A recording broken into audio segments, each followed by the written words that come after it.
안녕하십니까. KBC 시사 토크쇼 촌철살인입니다. 서울 강서구청장 보궐선거에서 패배한 국민의힘이 당 쇄신 작업에 들어갔습니다. 다음 주 중 혁신위가 띄워질 예정인데 벌써부터 우려의 목소리가 나오고 있습니다. 민주당은 보궐선거 압승으로 모처럼 평화로운 분위기였는데 이 대표 체포동의안 가결표를 던진 의원들에 대한 처리 방향을 두고 슬슬 이견들이 나오고 있습니다.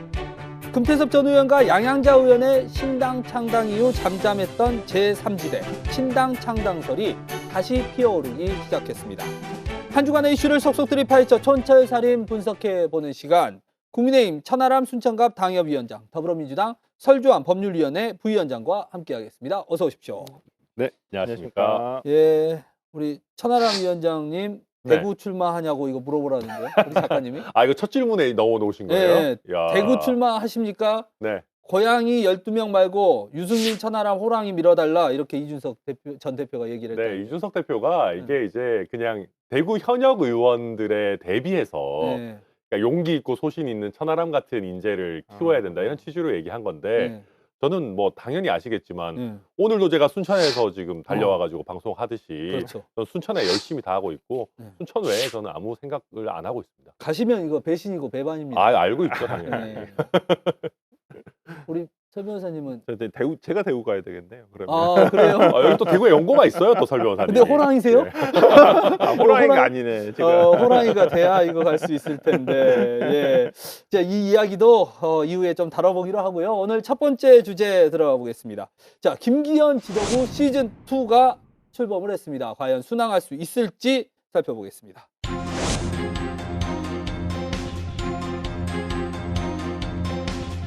민심과 동떨어진 사안이 생기면 그 시정을 적극적으로 요구하여 관철시켜 나가겠습니다.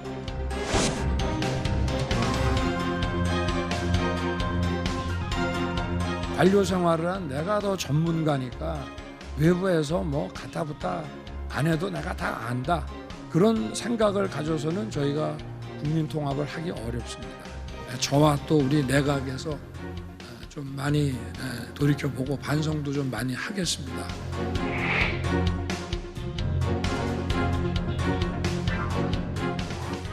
자, 서울 강서구청장 패배의 여파, 이게 하면서 우리 윤 대통령 지지율이 이 뉴스토마토가 의뢰해서 미디어토마토가 조사한 자료에 따르면 20%대로 떨어졌는데 뭐 어떻게 보셨습니까? 충분히 예상 가능한 거였었죠. 그러니까 그 이제까지 그 윤석열 대통령의 20% 지지율이 나오던 때가 있습니다. 네. 우리가 소위 뭐 날리면 바이든 날리면이라든지 어떤 국면에 있어서 상당히 국민들이 공감하지 못한 순간에 왔을 때 항상 보면 20%대의 여론조사가 등장하거든요. 저는 이번에 강서구청장 보궐선거가 어느 때보다, 왜냐하면 이제까지 우리가 여론조사가 뭐 각양각색의 여론조사가 일주일에 한 번씩 몇 번씩 나오지 않습니까? 근데 가장 큰 모의고사, 내년 총선을 앞두고 있는 어찌 보면 수능으로 치면 9월 모의고사예요. 이게 예. 그게 나온 거예요. 음. 그렇기 때문에 이제 보통 9월 모의고사 보고 11월에 수능 보려면 정말 시간이 이제 막바지잖아요. 그렇다고 한다면 여기에 대해서 경각심을 느껴야 되고, 아, 이제 국민들이 보여준 거예요. 이게 예를 들어서 경기도 어디서 이루어진 보궐선거라든지 아니면 어디 지역에서 경남이라든지 경북 아니면 전남 이렇게 예. 치우친 데가 아닌 서울이었기 때문에 이번에 이 정도의 파급력이 있다고 저는 보거든요. 예. 그렇기 때문에 저는 이번에 뭐 대통령에 대한 지지율이 뭐 떨어질 거라고 어느 정도 예상을 했고, 또 더 실망을 하게 된 것은 예를 들어서 이 결과가 나왔음에도 불구하고 정부 여당이 변화가 별로 없다. 김기현호 이익기 체계가 출발을 했지만 사람들이 거기에 대한 못 믿어온 시선을 보내고 있다는 것이거든요. 과연 쇄신인가? 이게 정말 쇄신인가? 라는 생각들이 있고, 이 김기현 이익기 체제가 과연 내년 총선 체제까지 갈 것인가? 저는 이런 부분에 있어서 대통령의 어떤 그 선거에 대한 책임감과 그다음에 정부 여당이 지금 선거 이후에 보여주고 있는 대책, 이런 과정에서 굉장히 실망감이 더해가고 있다는 것을 보여주는 것은 아닌가 싶습니다.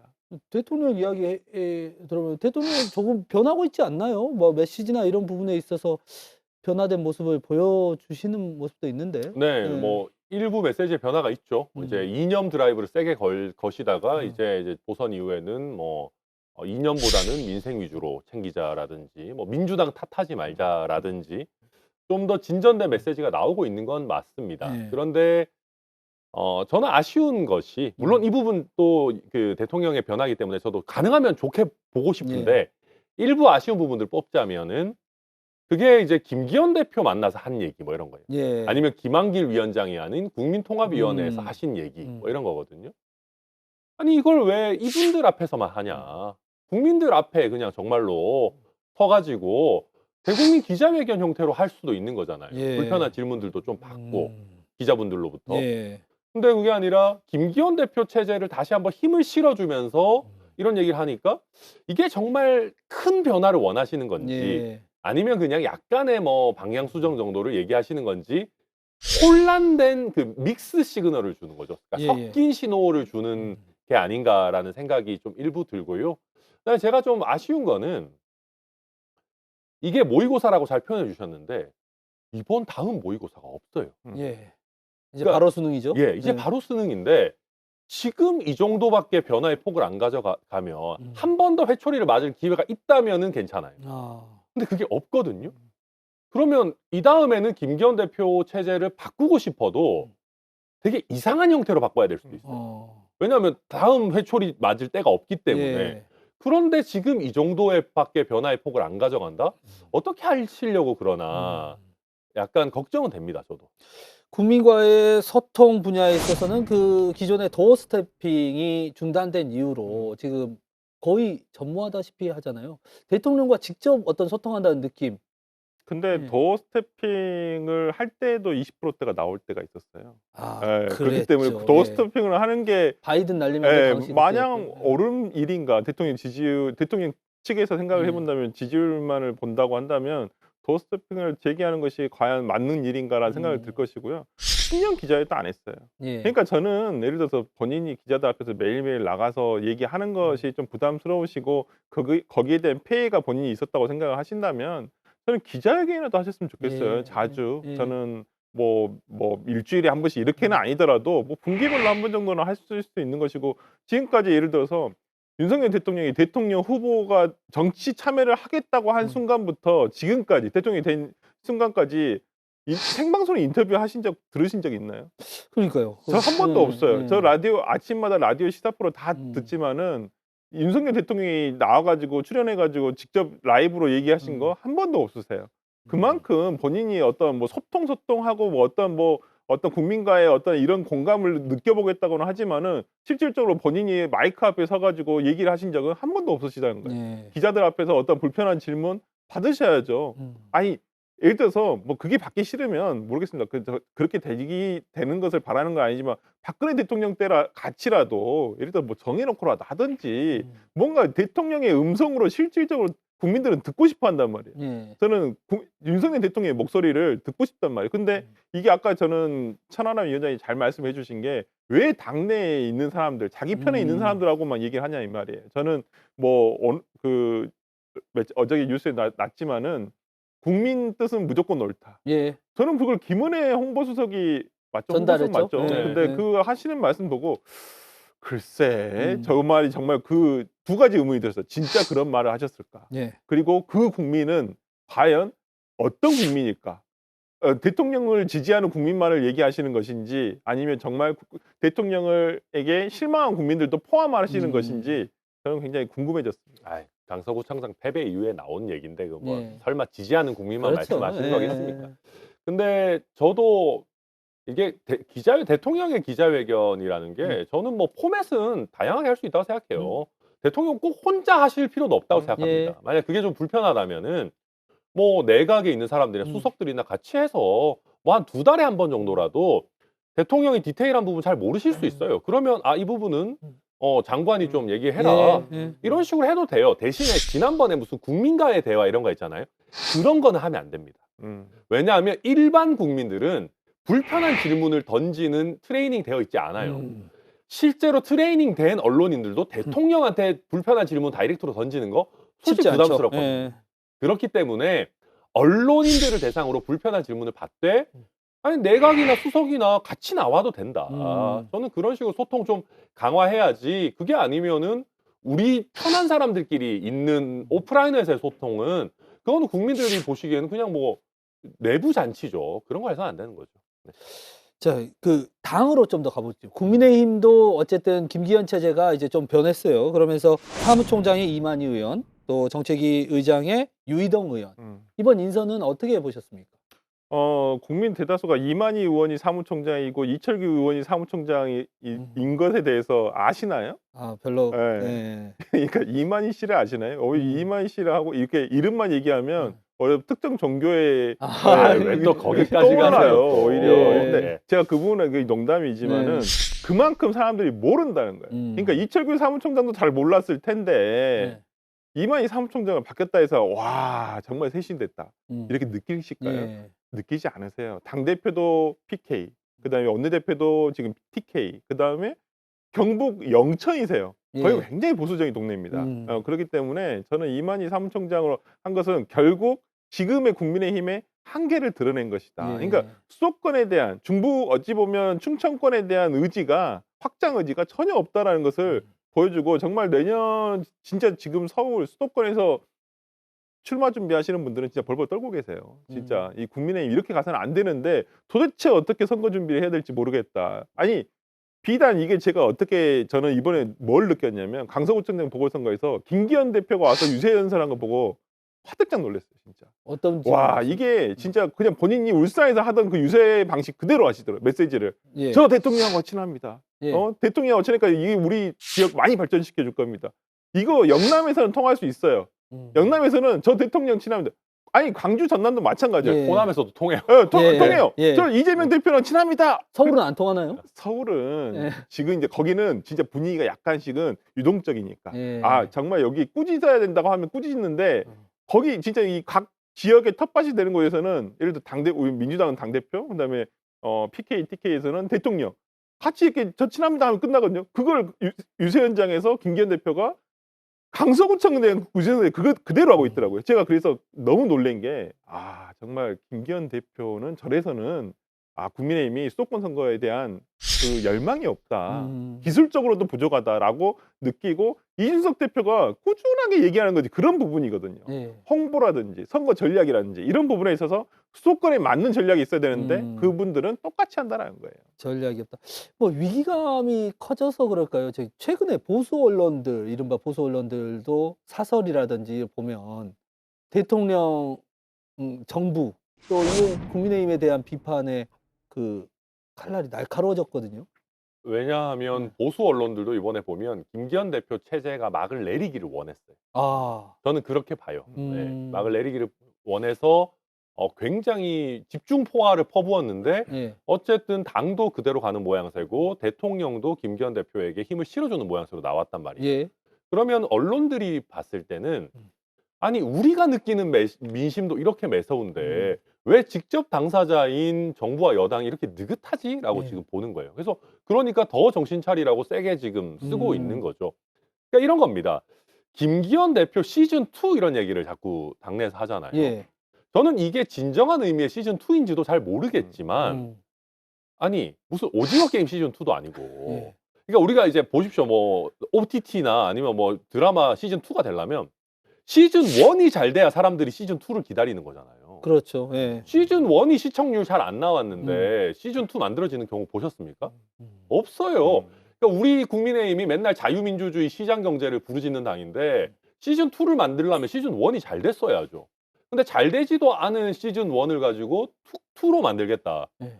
시간도 얼마 안 남았는데 한정된 자원을 써가면서 하니까 지금 보수 언론들도 속이 터지는 거예요. 저는 그래서 세게 때리는 거라고 보고 아까 김기현 대표 시즌 2에 대해서 평가해 주셨는데 사무총장이 핵심입니다. 어쨌든 간에. 예. 이게 공천을 그래도 좌우하는 키를 거잖아요. 잡고 있으니까요. 그래서 일부에서는 아이 그래도 정책위 의장 유이동 의원은 좀 수도권이고 합리적이고 뭐 유승민 의원이랑도 가깝고 한 거 아니냐 얘기하는데 유이동 사무총장이라면 우리가 판단이 좀 달랐을지도 모르겠는데 총선 국면에서 정책위 의장이라고 하는 직함은 물론 중요하지만 핵심적인 공천 작업을 하는 건 아니에요. 예. 근데 핵심적인 공천 작업을 하는 사무총장에 결국은 주류에서 믿고 맡길 만한 미들맨을 다시 썼다는 거는 보수 언론들이 보기에도 아 믿기 의식 없네. 그냥 그대로 가겠다는 거네. 라고 느껴지니까 여전히 계속 때리는 겁니다. 예. 저는 하태경 의원을 한번 사무총장으로 기용을 해봤으면 어땠을까라는 좀 아쉬움 남아요. 그러니까 시기적으로도 굉장히 적절했던 게 뭐냐면 보궐선거 전에 하태경 의원이 그 해운대를 버리고 자기 예. 수도권 출마하겠다 했어요. 지금 민주당도 홍익표 의원이 자기의 원래 성동 지역구를 버리고 서초 험지로 갔어요. 예. 그렇다면 어찌 보면 이게 그 이미지를 상쇄시킬 수 있잖아요. 야 우리도 해. 하태경이 야 중진인데 그 좋은 해운대구 놔두고 뭐 어찌 됐든 간에 사유가 어떻게 됐든 간에 예. 일단 왔잖아요. 그러면 사무총장 시키면 야 그래도 이번에 예를 들어서 하태경이 휘두르는 공천이라면 사람들이 그래도 아 좀 괜찮겠다. 공정하겠다. 예. 대통령의 입김이 그렇게 들어가진 않겠지. 물론 내부적으로 어떻게 해서 뭐 하면 되겠지만 하태경 사무총장이라고 한다면 저는 국민의힘에 이번에 저는 평가가 달라졌을 거라고 생각하는데 좀 그러한 부분에서는 여전히 하태경 의원에 대한 믿음이 없구나라는 생각이 좀 들더라고요. 그래도 이제 당이 총선 준비를 하면서 변화의 모습을 보여주고 있고 준비 작업도 착착 진행되고 있습니다. 뭐 혁신위도 출범을 곧 할 것 같고 인재 영입위도 할 것 같고 하는데 이런 혁신위 출범이라든지 이런 거 비록 시즌 1이 흥행에 실패했더라도 시즌 2가 또 흥행하는 경우가 있거든요. 아, 물론 뭐 저도 그렇게 되기를 바라죠. 네. 그런데 문제는 위기 의식을 갖지 않았다라고 생각을 하면은 네. 혁신위를 할 사람들이 없을 겁니다. 아. 그러니까 지금도 당내에서 물론 소문입니다만은 누가 혁신위를 제안받았는데 거절했다더라라는 얘기들이 많이 돌아요. 예. 왜냐하면은 지도부가 위기 의식을 정말 최대한으로 가지고 있어야 혁신위가 의미가 있는 거거든요. 그렇죠. 근데 지금 이번에 다시 임명직 인선하는 거 보니까 그 정도에 달하지 않았더라. 그럼 혁신위에서 기껏 시간 들이고 에너지 들이고 자기 정치적인 자산 써가지고 혁신안 만들어도 받지도 않을 것 같다라는 생각이 들 수밖에 없어요. 실제 최재형 혁신이 혁신안 뭐 지금 뭐 들여다본다 보도는 나오지만 뭐 없어요. 예. 그러면 김은경 혁신이처럼 되는 겁니다. 민주당이에요? 예. 예. 김은경 위원장 죄송하지만 이번에 총선에 아무런 역할 못 하실 겁니다. 예. 그러면 이번에 김기현 대표 체제하에서 국민의힘에 새로운 혁신이 생겨도 이게 영향력을 못 미치면 그분은 이번 총선에서 아무것도 못 해요. 혁신위원장 맡았다가 예. 성과가 없네? 근데 그게 본인 탓도 아니거든요, 사실은. 예. 안 받아들여 주는 건데. 예. 그러니까 이런 자리를 할 이유가 없는 거예요. 유력한 정치인들. 그러면 나중에 어디서 원외의 약간 학자 출신이나 뭐 약간 교수. 정치에서 떨어져 있었던 교수 출신이나 총장 출신이나 뭐 예. 예. 이런 분들 그냥 사회 덕망 있는 분 모시고 올 텐데 죄송한데 그런 분 모시고 와가지고는 당내 사정이나 정치 역학을 정확히 모르실 수 있기 때문에 칼질이 잘 안 돼요. 이 민주당 혁신위원장 누구로 하느냐 했을 때 기시감이 좀 드네요. 네, 그러니까 혁신 뭐 아까도 말씀드린 그리고 최재형 혁신위의 혁신위원이셨잖아요. 맞아요. 예. 이거 혁신이 예. 혁신위원이셨어요. 기억나는데 예. 민주당은 뭐 김웅희 혁신이 의미 있나요? 지금 했는지도 잘 모르겠어요. 그리고 뭐 혁신위의 1호 안건이 불체포 특권 포기 당론이었는데 예. 이거 그냥 던져버렸잖아요. 그냥 대표가 가결 호소하면서 부결 호소하면서 그냥 다 그냥 던져버렸는데 지금 김은경 혁신이 뭐가 있나요? 그러니까 똑같아요. 그러니까 오히려 김웅희 혁신이보다 못해요. 그래도 민주당은 이재명 대표 체제가 계속 이어진다는 어떤 믿음, 확고한 믿음이 있었으니까 그래도 뭐 혁신에서 뭐라도 해보겠지라는 어떤 기대감이 있었잖아요. 근데 지금 김기현 대표 체제에서 혁신이가 그것도 대표 어떤 집행부를 대신할 수 있는 혁신은 모르겠는데 집행부에서 그냥 뭐라도 혁신안을 내봐라라고 하는 혁신은 더더욱이나 기대감이 없기 때문에 예. 저는 뭐 큰 이게 얼마 가지도 못할 거고 지금 김기현 대표 2기 체제도 내년 총선까지 못 간다는 평이 많아요. 예. 실제로 제가 뭐 이렇게 뭐 종편이나 이런 거 출연하는 보수 패널들 만나서 이제 대기실에서 후토크 우리 그 대기 토크 하다 보면 얼마 못 가. 다 이렇게 얘기하시거든요. 예. 내년 총선까지 못 간다에 오히려 진짜 한 6대 4예요. 대충 몇 네. 분이 그런 얘기 했을지 추려지는데요. 굳이 추리지는 않겠습니다. 뭐 저는 출연한 분들이 뭐 거기서 거기라서. 예. 근데 그분들이 지금 보수에 어찌 보면 상당히 큰 스피커들이에요. 이 예. 정편에서. 근데 그분들조차도 평가가 박하더라. 그렇기 때문에 저는 모르겠습니다. 그렇기 때문에 지금 뭐 김기현 대표 체제에서 혁신을 찾겠지만 누가 하겠어요, 솔직히. 이거 천하람 위원장 같은 이런 천하람 위원장 하시라고 하시겠어요? 혁신위원이잖아요. 혁신위원을 이미 했죠. 그렇죠. 지난번에. 예. 했으니까 또 한 번 도와줘 그러면. 왜 갑자기 어려운 질문 하고 있어요? 순천이에서 너무 멀어서 못 하시는데. 제가 마지막으로 천하람 위원장께 그러면 당이 네. 어떻게 가야 된다고 보십니까? 지금 김기현 대표 체제를 비대위 체제로 바꿔야 된다고 보십니까? 뭐 대통령은 또 뭐 소통을 강화 말씀하셨는데 어떻게 도어 스태핑을 다시 해야 됩니까? 어떻게 해야 됩니까? 일단 좀 나눠서 볼게요. 당부터 보면은 불편한 선택을 해야 돼요. 불편한 선택. 예. 그러니까 결국은 위기에 처한 순간에 국민들께서 그나마 다시 한번 눈길을 주시는 거는 자기 희생을 했을 때입니다. 자기 희생. 근데 이번에 솔직히 말해서 자기 희생을 한 게 뭐가 있어요? 예. 김기현 대표 얘기한 게 총선 떨어지면 정계 은퇴할 각오로 뭐 하겠다. 하나마나한 얘기다. 예. 심지어 김기현 대표의 불출마 선언이나 수도권 출마 선언도 안 나왔어요. 예. 그러니까 이건 뭉개고 가자라는 거거든요. 이래서는 안 된다. 저는 김기현 대표가 가장 좋았던 거는 강서구청장 선거 결과 나왔을 때 직을 던졌어야 돼요. 사실은. 예, 예. 그렇게 하면서 차라리 빠르게 이게 뭐 용산의 오더다 이런 얘기도 나오기 전에 비대위 체제로 깔끔하게 새로 갔었어야 되는데 그 타이밍을 이미 조금 놓친 거죠. 타이밍도. 네, 근데 저는 지금이라도 저는 김기현 대표가 정말 직을 내려놓든 아니면은 수도권 출마 선언이라도 하든 뭔가 자기 희생이 담긴 메시지를 던져야지만 이게 뭔가 얘기가 된다. 그게 아니면 그냥 엄한 이철규 사무총장만 직 내려놓고 끝나는 거예요. 예. 저는 그렇게 가서는 안 된다고 보고 일단 작게 보면 예. 그 다음에 불편한 얘기하는 사람들 등용시켜야 된다는 것이고 제가 지난번에 민주당 비대위 얘기 나왔을 때 이낙연 뭐 박용진 이런 분들을 비대위원장 시켜야 된다. 예. 혁신위원장 예. 시켜야 된다 그랬어요. 그걸 저희한테 대입해 보면 저희한테도 굉장히 불편한 사람도 있을 겁니다. 예. 그런 사람들에게 사실은 제대로 당을 혁신할 수 있는 기회를 줘야 되는데 거기까지 전혀 못 나가고 있다 말씀드리고 대통령에 대해서는 저는 그냥 당에 대해서 신경을 좀 끄시라고 말씀드리고 싶어요. 오히려 예, 신경을 끄시고 지금은 국민과의 관계에서 잃어버린 지지율을 되찾는 거에 집중하시고 기자회견이라든지 국민에게 뭐 직접적인 호소라든지 그런 거에 집중하시는 게 맞다 이렇게 봅니다. 혁신위원장 따로 인선할 필요가 없이 이 이야기 들으시면은 또 도움이 많이 될 것 같습니다. 경험자. 민주당 이야기도 한번 넘어가 보겠습니다.